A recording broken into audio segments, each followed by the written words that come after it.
Assalamualaikum warahmatullahi wabarakatuh. Perkenalkan, saya Pria Muklisa dengan NIM 24109 1122035 dari PSKPS 2024 akan menyampaikan materi mengenai anatomi kardiorespirasi serta anatomi klinisnya. Baik, yang pertama kita ke anatomi respirasi. Sebelumnya, anatomi respirasi ini dibagi menjadi dua bagian, dua komponen utama yang akan dibahas, yakni traktus respiratorio superior dan inferior. Untuk yang superior sendiri itu dimulai dari hidung sampai ke laring.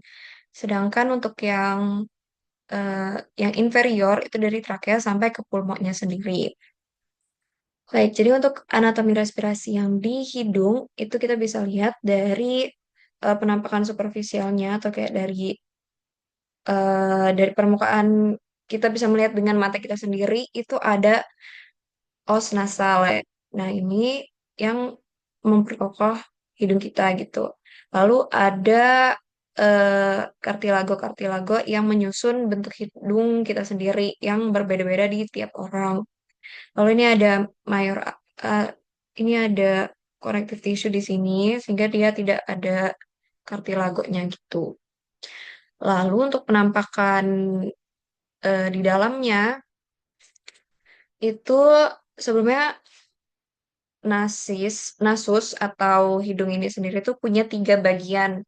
Ada vestibulum nasis sebagai ruang tamu dari hidung itu sendiri yang biasanya kita bisa lihat nih dari depan ini yang ditumbuhi rambut-rambut gitu. Lalu kavitas nasi ini yang terdiri dari kongka-kongka yang eh, menyediakan agar udara tuh bisa lewat gitu. Dan yang ketiga itu regio olfaktoria di atas ini. Jadi di atas ini tuh ada yang namanya bulbus olfaktorius yang berfungsi sebagai saraf yang menerima indera penciuman gitu. Oke, kita fokus ke sini. Ini ada nostril sebagai lubang hidung. Lalu ada vestibulum nasi di sini. Dan ada nasal kavitas nasi. Ada kongka nasalis superior yang berada di atas, lalu ada kongka nasalis medius dan kongka nasalis inferior. Kalau kongka-kongka ini dipotong, kita bisa melihat saluran nih, tapi ini nggak dipotong ya. Jadi ya pokoknya saluran ini namanya meatus nasi yang mempersilahkan gitu. Jadi kenapa kongka ini ada itu biar eh, salurannya itu tuh lebih lebar gitu, lebih apa ya, lebih banyak udara yang bisa masuk gitu dan tersaring. Lalu dia kan kalau dan hidung itu kan ada kanan dan kiri. Nah, itu dibatasi dengan septum nasi, tapi di sini nggak kelihatan ya. Hmm, lalu di belakang, kalau di depan kan ada nostril. Kalau di belakang itu sebagai pembatas antara kavitas nasi dan nasofaring itu ada namanya kongka gitu sebagai saluran keluarnya gitu. Lalu di nasofaring sendiri ini ada tonsilla pharyngeus yang menonjol di sini.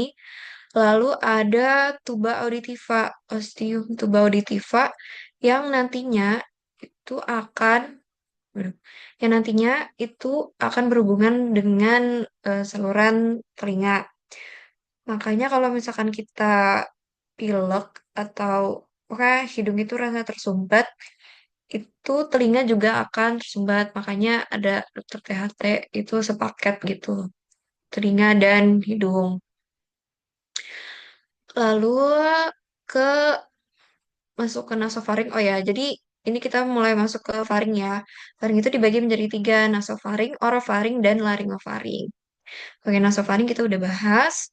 Lalu kita ke orofaring. Nah, di orofaring ini itu adalah faring yang berada di belakang dari kavitas oris atau rongga mulut. Di sini kita bisa melihat tonsila palatina. Kalau misalnya kita buka mulut kita itu bisa terlihat konsil palatina, tapi itu pun terbungkus gitu ya. Tapi pokoknya intinya menonjol-nonjol gitu. Lalu ada uvula di atas ini, dan ada isthmus faucium. Gitu ya. Oke. Lalu, oh ya, yang membatasi antara si nasal dengan cavitas oris ini ada yang namanya palatum durum. Palatum durum yang di depan ini yang agak keras, yang memang keras gitu ya. Dan soft palate atau palatum mole. Oke, lanjut ke sini itu laringofaring yang di bawah dari epiglotis nih. Ini namanya epiglotis. Epiglotis ini fungsinya untuk menutup saat makanan itu saat kita mencerna makanan.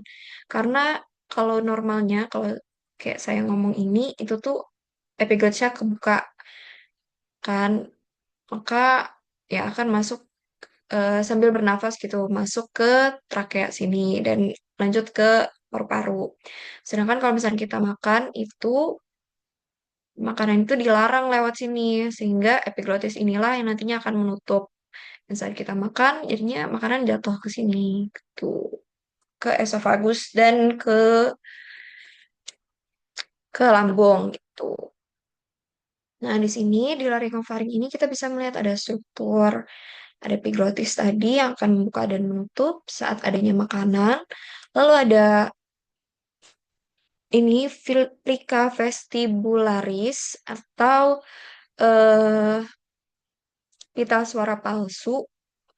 Lalu ada plica vokalis yang mana dia sendiri yang akan bergetar dan hasil getarannya itu akan menimbulkan suara seperti yang saya lakukan sekarang. Di antaranya ini ada yang namanya ventriculus laryngis. Jadi kalau yang di atas ini adalah vestibulum laryngis, di antara dua plika ini ada ventriculus laryngis, dan di bawahnya ini ada cavitas laryngis. Tuh. Nah, di sekitar dari si plika-plika ini ada yang melindungi dong pastinya. Itu adalah cartilago tiroidea. Di laki-laki, cartilago tiroidea ini akan menonjol sehingga kelihatan gitu kan. Karena emang plika vokalisnya itu besar gitu. Ya, intinya menonjol dan itulah yang menyebabkan suara laki-laki itu agak ngebas-ngebas gitu ya kan. Dia plika vokalis ini gitu. Nggak- Ya emang menonjol gitu. Oke. Dan di bawahnya itu nanti ada glandula tiroidea. Oke deh. Lanjut, setelah dari laring, nih bagian laringnya ya, itu ada trakea.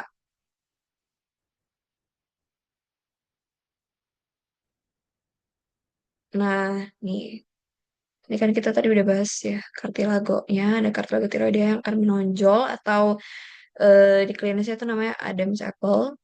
Pada laki-laki itu menonjol biasanya.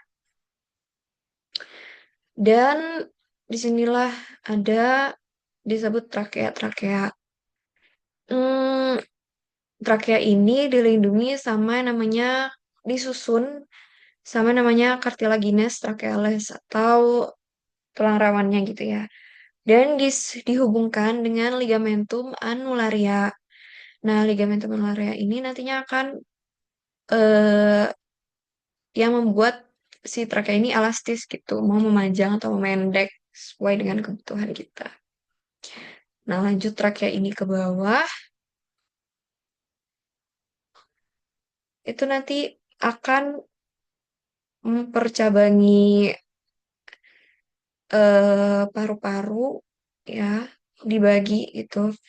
Ada yang namanya bifurkasio trakea sebagai titik perpisahan. Apa ya namanya? Ya, pokoknya di sini, di ujung ini bifurkasio trakea. Kalau dari luar, kalau dari dalam itu namanya karina. Yang akan membagi si bronkus ini menjadi dua ke masing-masing pulmodexter atau pulmosinister. Tuh. Nah, si bronkus ini namanya bronkus principalis ya, bronkus utamanya. Lalu nanti masing-masing bronkus itu akan terbagi lagi menjadi bronkus lobaris. Ada bronkus lobaris superior dexter, bronkus lobaris medius, dan bronkus lobaris inferior. Untuk yang di Dexter sendiri itu ada tiga lobus, makanya untuk yang bronkus lobaris ini ada tiga. Sedangkan yang bronkus lobaris di sinister atau di kiri itu cuma ada dua, karena memang anatomis bentuk anatomisnya itu bronkus pulmo yang di sinister itu lebih ya beda lah, karena bakal ada penyesuaian yang dikarenakan adanya cor atau jantung gitu. Jadi dia menyesuaikan.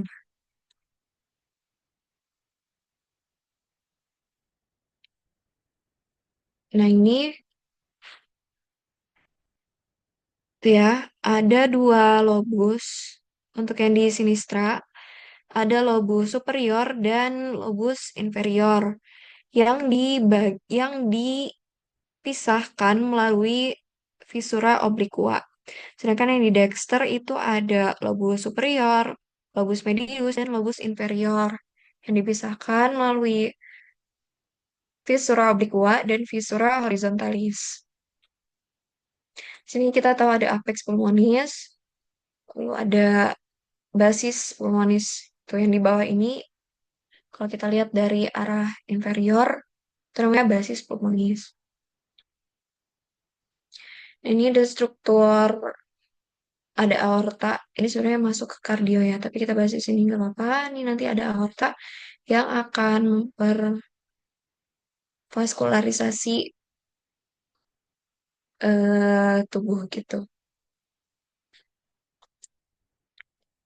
Ya, dan di pulmo ini ada yang namanya hilum pulmonis. Tahu sebagai pembukaan dari si hilum, kayak pintu masuknya gitulah. Yang dimana terdapat lubang-lubang kayak gini nih. Kalau yang di dextra itu disebutnya BAV atau bronkus, arteri, dan vena pulmonalis. Sedangkan yang di sinistra itu ada ABV, arteri, bronkus, dan pulmonalis. Bronkusnya itu bronkus principalis ya. Ya lanjut kita ke anatomi kardio. Kardio sendiri itu melekat pada diafragma nih, yang dilapisi oleh perikardium. Lalu perikardium ini sendiri itu diinervasi oleh nervus phrenikus. Ya, oke. Lanjut kita ke strukturnya langsung. Jadi ini adalah penampakan anterior dari kardio atau jantung. Kardio sendiri memiliki 4 ruang, yakni atrium dan bilik. Atrium ini atau biasanya disebut serambi itu yang menerima gitu, menerima darah. Sedangkan ventricle ini yang menerima dari atrium dan akan menyeburkan gitu keluar dari jantung. Oke, ini adalah penampakan anterior dan bisa terlihat, yang paling terlihat itu ventriculus dextra. Ventriculus dextra ini membentuk anteriornya jantung yang paling besar. Oke, kita ke atrium dulu. Di atrium dextrum ini, dia akan menerima darah dari vena cava superior dan vena cava inferior.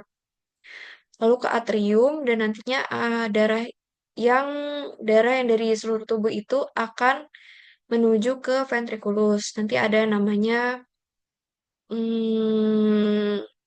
ada yang namanya valvula atau katup gitu ya. Nanti akan kita bahas.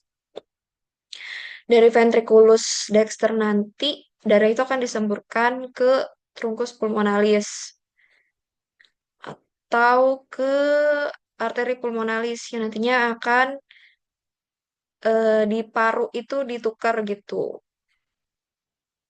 Darah yang darahnya itu akan bertukar antara yang beroksigen dan yang tidak gitu. Itu ya nanti masuk. lagi ke vena, ada namanya vena pulmonalis tapi di belakang ya. Vena pulmonalis nanti akan masuk ke atrium sinister dan ke ventricle sinister. Nantinya di ventricle sinister ini yang mana darahnya itu sudah kayak akan oksigen akan disemburkan melalui aorta dan disalurkan ke seluruh tubuh. Ini untuk yang penampakan eh, posteriornya, ya posteriornya, dimana kita bisa melihat ventricle sinister ini besar. Dan ini nih, atrium sinistrumnya. Tadi kan kalau yang di anterior itu nggak kelihatan, sedangkan kalau yang dari hadapan dari facies inferior nih kelihatan gitu, ada atrium sinistrum. Nah nih, vena-venanya, vena dari pulmo akan masuk ke sini, dan nanti masuk ke atrium dan menyemburkan ke ventriculus sinister. Oke, nah ini struktur kalau kita buka di atrium itu ada apa? Jadi, ini ada crista terminalis, ya. Lalu ada ini fossa ovalis, yang mana saat embrio sebenarnya fossa ovalis ini nggak ada. Jadi fossa ovalis ini adalah penutupan suatu struktur yakni foramen ovale pada saat masa janin dan menutup saat kita lahir. Karena pada saat embrio itu ventricle ini tuh nggak kerja kan karena si pulmo itu belum bekerja juga. Jadi si darah itu langsung dari atrium dextra ke atrium sinister gitu. Tapi tertutup saat lahir karena sudah berfungsi si pulmonya itu. Yang dibatasi atau ya penonjol ini ada limbus fossa ovalis. Lalu ada valvula vena cava inferior. Nih, ya kan yang mana vena itu kan ada valvulanya atau ada katupnya. Ada valvula sinus coronarii. Oh ya, di belakang sini juga ada sinus coronarius sebagai muara dari si vena-vena, vena coronari. Ya, nanti kita bahas ya. Oke, lalu untuk yang di ventricle itu ada katup nih. Ini kelihatan banget ada katup. Ada cuspis anterior, cuspis septalis, dan cuspis posterior. Katupnya ini katup trikuspid ya, makanya ada tiga kuspid. Lalu ada chorda tendinea yang menghubungkan antara si musculus papillaris ini dengan si valvulanya itu sendiri. Lalu ada trabecula carneae sebagai otot-otot kasar yang ada di ventricle gitu. Karena kan darah langsung menyembur ya. Itu oke. Nah, ini untuk katup-katupnya, ini yang membatasi antara ventriculus atrium dextrum dan ventriculus dextra adalah ini namanya valvula tricuspidalis. Lalu ini yang mitralis atau bicuspidalis yang membatasi antara atrium sinistrum dan ventriculus sinister. Lalu ini adalah valvula aorta yang akan menghubungkan antara ventriculus sinister dan aorta. Sedangkan yang depan ini, yang paling atas ya kalau di gambar ini, tapi sebenarnya dia paling depan gitu ya. Ini adalah valvula pulmonalis, gitu. Valvula pulmonalis yang menghubungkan antara ventriculus dextra dan arteri pulmonal. Ini di arcus aorta ini itu nanti akan bercabang tiga. Ada truncus brachiocephalicus, arteria carotis communis sinistra, dan arteria subclavia sinistra. Sebenarnya sama-sama nih, sama-sama ada subclavia dan carotis. Tapi kalau yang ke kanan ini tuh lewat truncus brachiocephalicus dulu kalau dari aortanya. Sedangkan kalau yang sinistra ini kan langsung gitu ya, terbagi. Nantinya juga dia akan membagi jadi subclavia dan carotis communis. Kayak kita balik ke si gambar ini karena kita mau ngebahas tentang sinus eh, arteri coronarius yang memperdarahi jantung. Jadi jantung itu sendiri juga perlu vaskularisasi ya. Perlu adanya nutrisi itu. Nah, yang ke sini ada yang ke kanan dan ke kiri. Yang nantinya itu kelihatan di sini sebenarnya ya. Ada gitu. Si ostiumnya. Oke, jadi dia akan kalau ke kanan itu namanya right coronary artery dan dia akan melintasi antara atrium dan ventricle ini atau namanya di latih sulcus coronarius nih, yang ini ya. Lalu untuk yang kanan itu ada dua cabangnya. Ada yang ke bawah di antara interventricularis ini, atau di antara ventriculus, itu namanya eh, LAD atau left anterior descendens, itu kan descendens turun, dan left circumflexus yang akan ngitari nih ke belakang. Tuh, oke deh.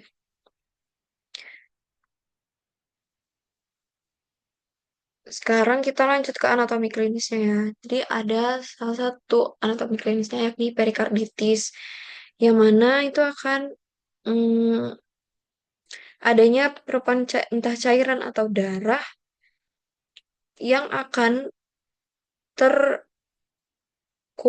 di perikardium gitu, di pembatas jantung.